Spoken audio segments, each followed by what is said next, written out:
sosial juga dapat meningkatkan kualitas hidup sumber daya manusia dengan bantuan teknologi.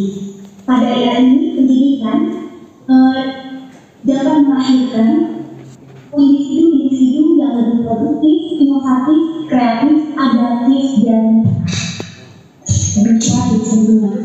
Di Indonesia sendiri, pendidikan sudah ada sejak masa kerajaan Hindu Buddha dan sampai pada saat reformasi saat ini. Pendidikan juga telah mengalami perubahan dan perkembangan yang pesat.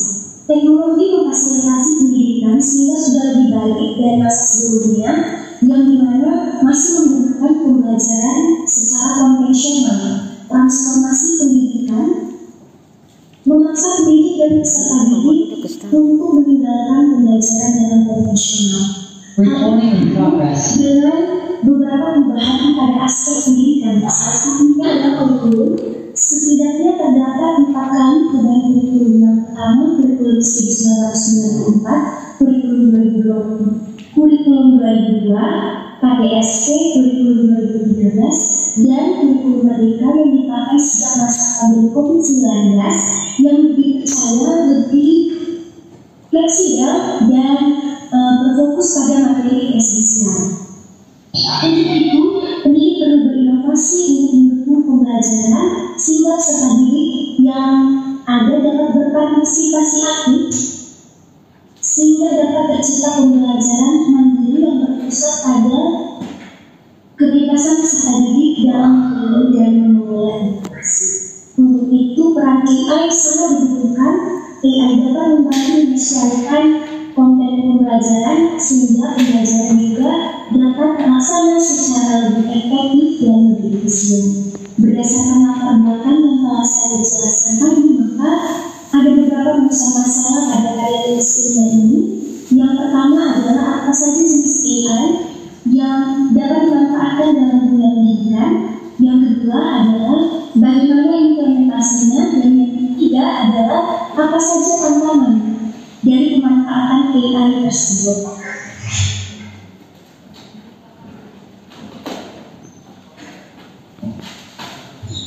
Kita masuk pada peninjauan bersama. Yang pertama, inovasi pembelajaran. Kata inovasi sendiri memiliki arti sebuah gagasan baru berupa produk atau praktik yang diterapkan untuk memperbaiki kondisi tertentu dan dapat dirasakan oleh berbagai pihak. Lalu pembelajaran sendiri merupakan suatu perubahan perilaku baik tentang sikap, ilmu pengetahuan, dan keterampilan dari yang tidak mengetahui menjadi mengetahui. Lalu dapat disimpulkan bahwa inovasi pembelajaran itu adalah pembangunan dalam sektor pendidikan agar peserta didik dapat mengembangkan potensinya secara maksimal. Kemudian teknologi AI. AI sendiri merupakan bidang komputasi di mana komputer mampu menirukan cara kerja otak manusia. Dan yang ketiga, era society 5.0, yaitu era di mana manusia sebagai inovasi dapat memecahkan masalah atau permasalahan sosial dengan bantuan teknologi. Berikutnya adalah desain penelitian. Pada penelitian ini didasarkan pada studi literatur. Studi literatur dilakukan dengan mencari jurnal-jurnal dari berbagai sumber, salah satunya dari Google Scholar. Lalu objek pada penelitian ini adalah penerapan AI dalam dunia pendidikan, dan sama pada penelitian ini adalah jurnal penelitian dengan terbitan 10 tahun terakhir, jurnal full text, jurnal nasional, dan jurnal internasional.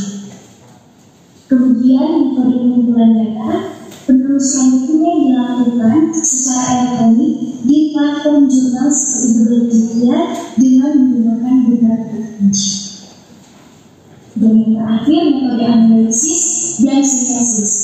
Kami menganalisis data yang diperoleh dan menguraikannya dalam pembahasan. Kemudian metode sintesis dilakukan dengan membandingkan data dengan konsep terkait, kemudian mengolah pokoknya menjadi suatu kesimpulan. Berikutnya saya berikan kesempatan kepada penulis Sabrina untuk melanjutkan presentasi. Terima kasih sudah saya menyampaikan. Pada penelitian kami menggunakan metode penelitian kajian literatur. Dari sini kami mengkaji beberapa penelitian dari jurnal-jurnal pada 10 tahun terakhir, dan di sini ada publikasi jurnal tertulisnya, yakni pada tahun 2020 jurnal ilmiah di sini membahas mengenai Ciput, jurnal ilmu perpustakaan pada tahun 2018 di sini membahas mengenai peneliti, jurnal informatika 2014 di sini membahas mengenai penilaian matematis, jurnal penelitian dan pengabdian masyarakat digital tahun 2023 di sini membahas mengenai ChatGPT, jurnal informatika tahun 2020 di sini membahas mengenai polisi dalam website, dan jurnal Artificial Intelligence and Software Ilmu tahun 2022 di sini membahas mengenai sistem deteksi wajah kita, dan yang terakhir di sini ada jurnal pengabdian pada tahun 2018 di sini membahas mengenai aplikasi penting. Berdasarkan jurnal tersebut kami informasi mengenai jenis-jenis AI yang dapat diterapkan di data pendidikan khusus negara revolusi industri dan juga pendidikan. Adapun jenis-jenis AI itu yang pertama di sini ada chatbot. Chatbot di sini merupakan program komputer yang dibuat untuk berkomunikasi dengan orang-orang melalui teks atau suara dengan memanfaatkan teknologi pemrosesan bahasa alami atau NLP. Kita ketahui bersama bahwa pada saat ini di semua pendidikan telah menerapkan kurikulum merdeka yang dimana di sini siswa itu dituntut untuk bisa belajar secara mandiri. Kehadiran chatbot di sini ini sangat membantu siswa untuk belajar secara mandiri tentang pendidikan, karena di dalam chatbot di sini telah dihadirkan fitur chat. Fitur chat di sini itu siswa dapat berkomunikasi, siswa dapat memperoleh informasi seputaran pendidikan ataupun pendidikan lainnya yang dapat membantu siswa untuk memperluas wawasan siswa. Nah, selain dari itu, chatbot di sini dapat membantu siswa untuk mengajarkan tugas dan membantu siswa untuk bisa menyelesaikan tugas yang diberikan guru apabila siswa mengalami kendala.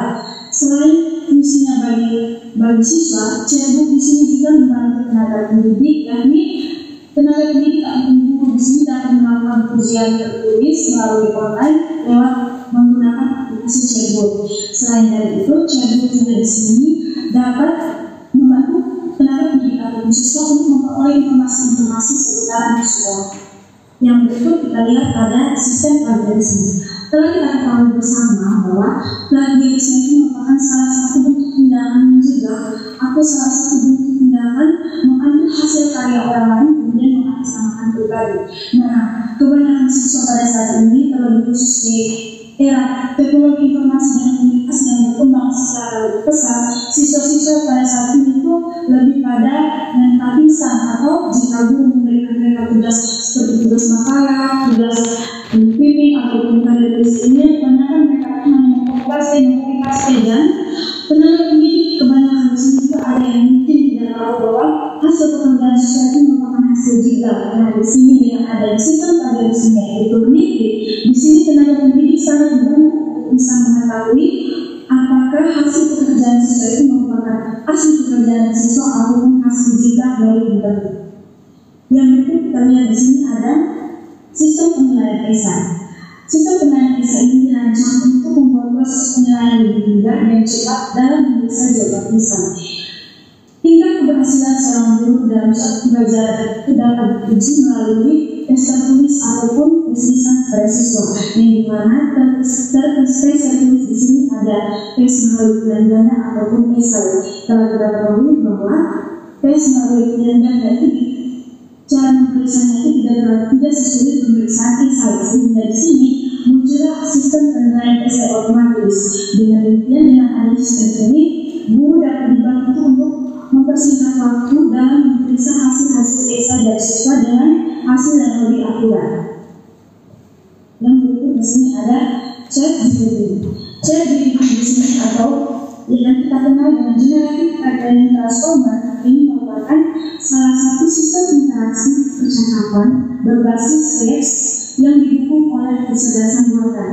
ChatGPT ini hampir sama dengan chatbot, di mana di sini ChatGPT ini juga menyediakan informasi-informasi seputaran pendidikan, dan ChatGPT juga membantu siswa untuk bisa belajar secara mandiri, mencari tahu mengenai link pendidikan, dan membantu siswa untuk tidak terlalu bergantung kepada guru. guru, sehingga siswa di sini dituntut belajar untuk mandiri sesuai dengan kurikulum mereka yang diterapkan. Yang berikut kita lihat ada aplikasi Mendeley. Mendeley di sini merupakan